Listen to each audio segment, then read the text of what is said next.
Hello there, my friends. Welcome back to the channel. I want to talk to you in today's video about protecting your mind from negativity and also about how to deal with the negativity of other people constructively. And to start off, I want to remind you of a metaphor that I find helpful. Your mind should be like your citadel. It should be your fortress. You get to decide what enters into it and how, and you should take that really seriously. Just like how you take seriously what you consume in terms of food. You wouldn't just pick up a poison and consume it, right? Well, when you leave the doors of your mind open to other people spewing negativity, that's exactly what you're doing. And that negativity will continue to swirl and last in your brain for a very long time and throwing you off your game, throwing you off your plans and your positivity and your good nature. So you have to be really careful about it. You need to learn how to guard your mind and how to interact with other people who may be very negative. So I think when I was younger, I didn't really understand that idea. And negativity, whether my environment was negative or positive, it would just tend to come right in and color how I think and color my consciousness. As I got a little bit older, I learned that I could take control of negativity that had come in and sort of erase it or get it out of my mind. And as I got older still, I realized something which a lot of you might have realized much earlier, because it's a pretty simple tactic, and that is just to avoid negativity and don't let it enter into your mind in the first place.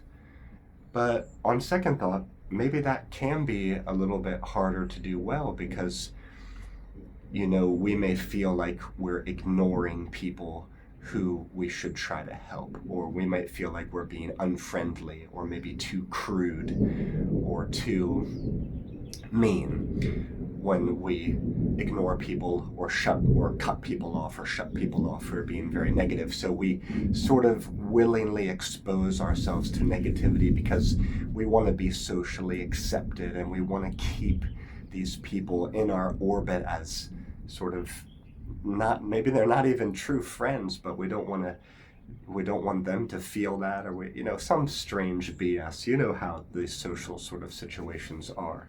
We want to avoid conflict, so we keep these doors of our minds open to the negativity, and that's a problem. So now I want to tell you more about the nuances of that, how I've learned to know when I should cut people off or not in terms of allowing their negativity to filter into my consciousness. So I believe if the people that we are talking about,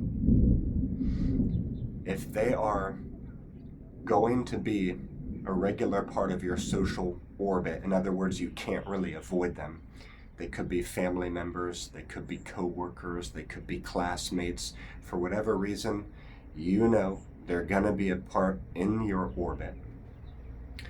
And if you think that they will be receptive to your constructive responses and your positive responses, and you think you have the capabilities or the techniques or the strategies to let them see things differently and to help them to improve, then I think you should engage with them in limited ways. You can kind of like experiment and see how it goes and try to help them to be more positive and more constructive.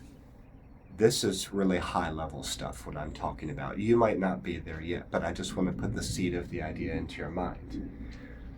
Now, on the other hand, if the people in question are not really a part of your orbit, well, then you can just more easily avoid them because it doesn't have much of an impact on your life. They are not people you see on a regular basis. They don't have much power, influence, sway, value to you in your life.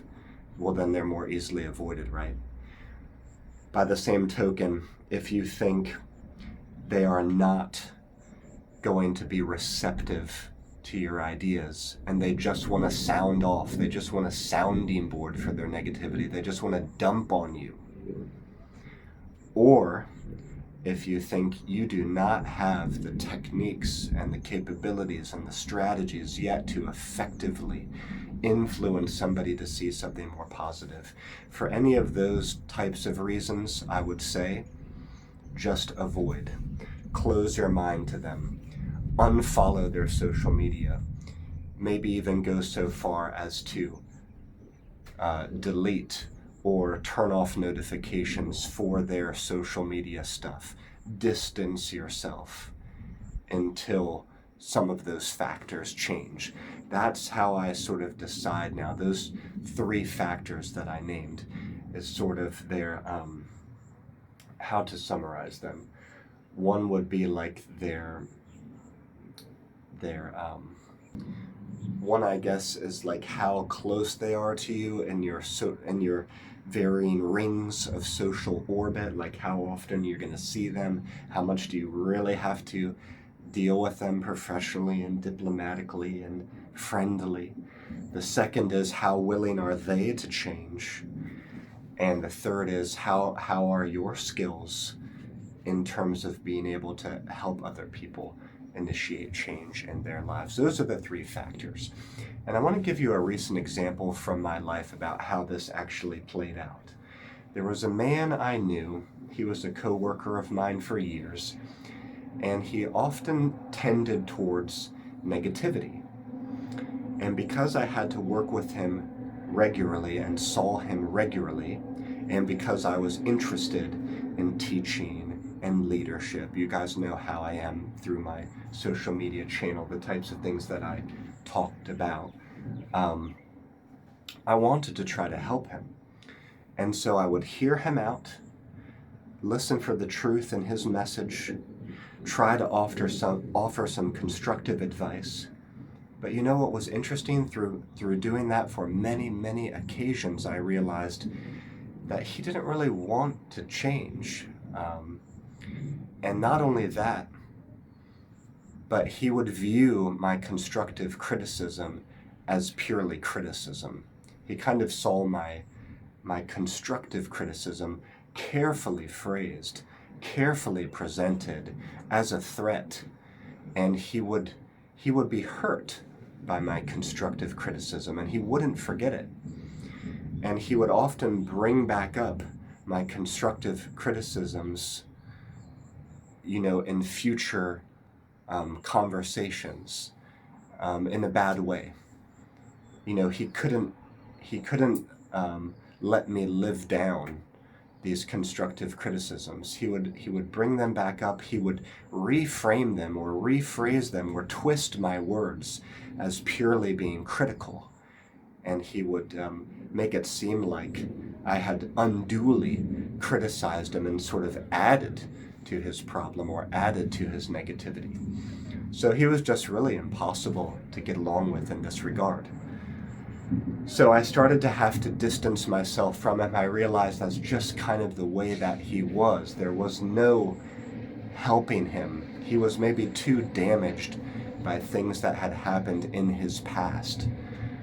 And I do think he was working through them albeit very slowly. I do think he was working through some of his issues on his own, but I felt like the trade-off, there was just that point of diminishing returns with me where I felt like I was delivering too much value and help for so little return. And he was starting to hurt me too much in return with the things he was doing, the things he was saying. So I realized that it is not a good idea for the best leaders and teachers among us, for the best friends, for the best family members.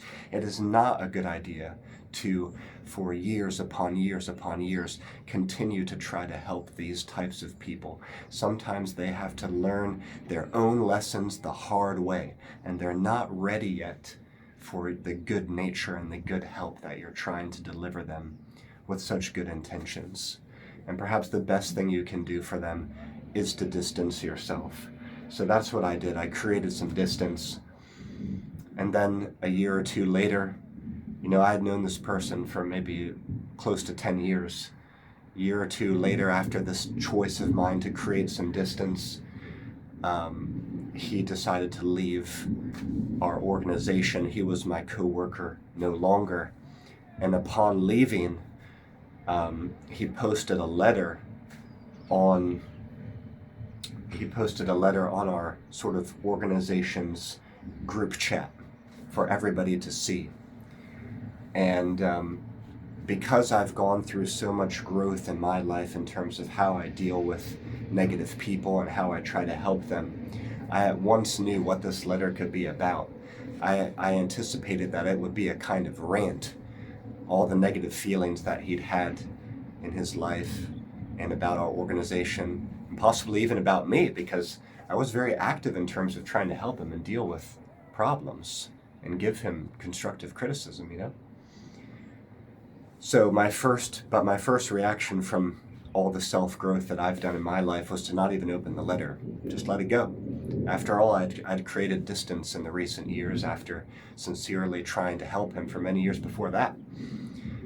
But then I thought, I think I have the strength and the clarity of mind to open this letter and just read a little bit and just see how he's doing, where he's at. And I read a few sentences. I skipped through a few paragraphs just to catch a few lines from each paragraph to get the gist, and I realized that there's a lot of ranting in here, there's a lot of negativity in here. I'm not going to read this, I'm not going to allow this into my mind, and I closed it out. Now, how many of you would have read that letter? I think a lot of co-workers in my organization probably read every bit of that letter because they're eager for the drama, they thrive on the gossip, they're sort of addicted to negativity. I mean, I think a lot of people are that way. We like to think of ourselves as positive, constructive people, and yet we're kind of addicted to gossip, just like, if you'll excuse this expression, just kind of like teenage girls back in our, like high school days or middle school days, even though boys can be quite like that too in our own way.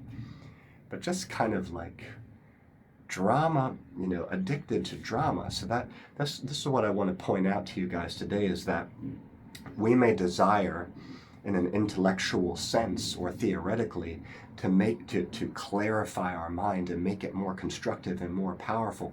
But how many of you really are willing and able to shut those mind doors to negativity? It could be from the news, could be from coworkers. Actually, for a lot of us, that's more easier said than done, because we kind of are addicted to negativity and gossip and drama. We do derive some energy and some satisfaction from it. I mean, just to know, for example, that somebody else is kind of in a negative and dark space and they're struggling a little bit and we're not, that kind of makes us feel a little bit up, doesn't it?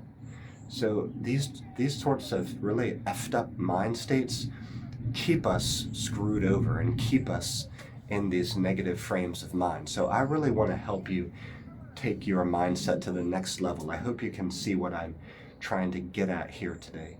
How subtle and how tricky, how nefarious these states of mind can be, how manipulative sometimes other people can be. We got to really take care.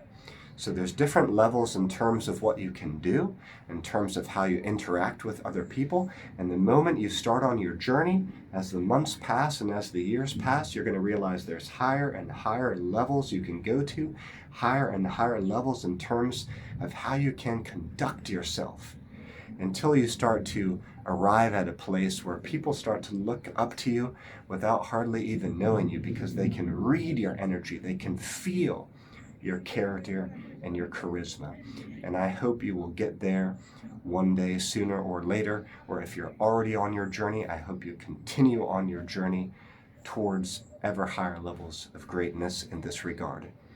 All right, I'll see you back here in the next one. Hope this video helps. Thanks for watching. Bye-bye for now.